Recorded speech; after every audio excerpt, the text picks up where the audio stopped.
جماعت اہل حدیث کے مایہ ناز خطیب، مذہبی اسکالر، محترم و مکرم پروفیسر ڈاکٹر عبدالرزاق ساجد کے نیو بیانات، خطبات، دروس قرآن و حدیث کی روشنی میں سننے کے لیے ہمارے یوٹیوب چینل کو سبسکرائب کریں، فیس بک پیج کو بھی فالو کریں۔ بارک اللہ فیکم۔ میرے محبوب جب بھی تکبیر تحریمہ کہتے کان یرفع یدیہ حذو منکبیہ، محبوب کندھو کے برابر او الی شہمۃ اذنیہ، یا کانوں کی اس لو کے برابر تلک یوں ہاتھ اٹھاتے اور ہتھیلیوں کا رخ قبلے کی طرف ہوتا۔ بالاتفاق امت تکبیر تحریمہ میں نماز فرض ہو، نماز سنت ہو، وہ نوافل ہو، وہ وتر ہو، نماز جمعے کی ہو، عیدین کی ہو، نماز استسقاء ہو، کسوف یا خسوف ہو، اس کے اندر آغاز کرتے ہوئے جب اللہ اکبر کہا جائے گا تو دونوں ہاتھ اٹھائے جائیں گے، رفع الیدین کی جائے گی۔ یہ مقام اتفاقی ہے۔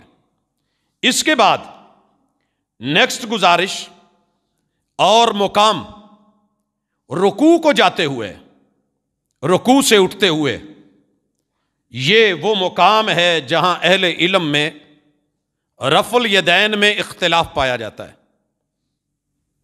رفع الیدین کرنا ہے کہ نہیں؟ مانعین نے ابن مسعود رضی اللہ تعالی عنہ، ان کی وہ روایت جسے امام ترمذی رحمہ اللہ نے لانے سے پہلے ضعیف کہا، دیگر محدثین نے بھی وہ پیش کی، بہرحال ان کے پاس اس دلیل کے اوپر اپنی ایک استنادی حیثیت ہے، لیکن ہم رکوع میں جاتے ہوئے اور رکوع سے اٹھتے ہوئے رسول اللہ صلی اللہ علیہ وسلم سے ایک نہیں بے شمار صحابہ کرام رضوان اللہ علیہم اجمعین سے، چونکہ یہ ثابت ہے اس لیے ہم اس کے قائل بھی ہیں اور فاعل بھی ہیں، عملاً کرتے ہیں۔ روایتوں میں سے ایک روایت میں آگے چل کے پڑھ دوں گا۔ اس کے بعد معاملہ ہے سجدوں میں رفع الیدین کا۔ یہ مقام بھی سجدے میں جاتے ہوئے، سجدے سے اٹھتے ہوئے اہل علم کے درمیان رفع الیدین کرنی ہے کہ نہیں، اختلافی مقام ہے۔ یاد رہے کہ سجدے میں جتنی بھی روایات پیش کی گئی ہیں کرنے کی، رفع الیدین کی، وہ شاذ ہیں۔ شاذ کیا ہیں، اس کی وضاحت انشاءاللہ گفتگو کے آخر میں آئے گی۔ اس وجہ سے ہم ان پہ عمل نہیں کرتے، بلکہ صحیح اور محفوظ روایت جو کہ ابن عمر رضی اللہ تعالی عنہ سے ہے وہ سن لیجئے، اس میں وضاحت موجود ہے۔ ان رسول اللہ صلی اللہ علیہ وسلم کان یرفع یدیہ حذو منکبیہ، محبوب علیہ الصلاۃ والسلام کانوں کے برابر رفع الیدین کرتے تھے۔ اذا افتتح الصلاۃ، جب نماز کا آغاز کرتے، واذا کبر للرکوع، جب رکوع کے لیے تکبیر کہتے ہوئے رکوع میں جاتے تب، وَإِذَا رَفَعَ رَأْسَهُ مِنَ الرُّكُوعِ رَفَعَهُ كَذَلِكَ أَيْضًا، اور جب آپ رکوع سے اٹھتے اس وقت بھی آپ رفع الیدین کرتے۔ وَقَالَ سَمِعَ اللَّهُ لِمَنْ حَمِدَ، جس بات سے آپ سمع اللہ لمن حمیدہ ثابت کرتے ہیں، وگرنہ یہاں بھی اگر بات قیاس کی ہوتی تو ہر کنورٹنگ تکبیر اللہ اکبر ہے۔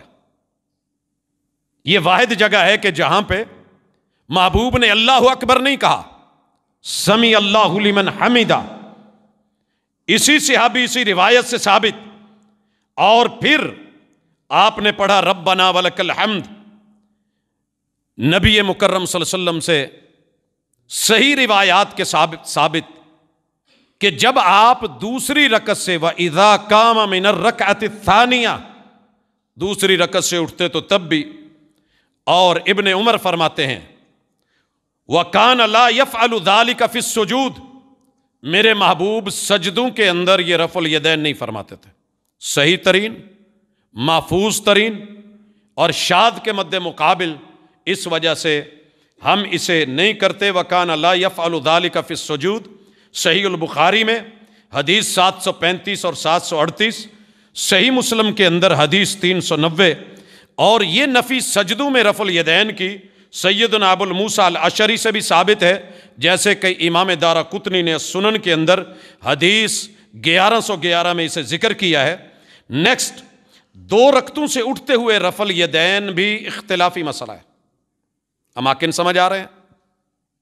نماز شروع کرتے ہوئے اتفاقاً رفع الیدین کیا جائے گا، رکوع جاتے ہوئے اٹھتے ہوئے اختلافی مسئلہ ہے، لیکن صحیح ترین روایات میں یہ ثابت ہے۔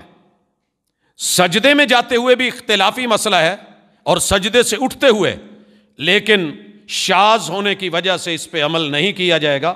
محمد الرسول صلی اللہ علیہ وسلم سے صحیح ترین ثابت، اور اس سے جو نفی ہے اس کا واضح اور محفوظ ہونا وہ ثابت ہے، اس لیے یہاں نہیں ہوگا۔ 2 رکعتوں سے اٹھتے ہوئے رسول صلی اللہ علیہ وسلم کی صحیح روایت آپ کے عمل سے ثابت کہ محبوب علیہ الصلوۃ والسلام جب 2 رکعتوں سے اٹھتے تو آپ رفع الیدین کرتے تھے، اس لیے ہم اس کے قائل بھی ہیں اور فاعل بھی ہیں۔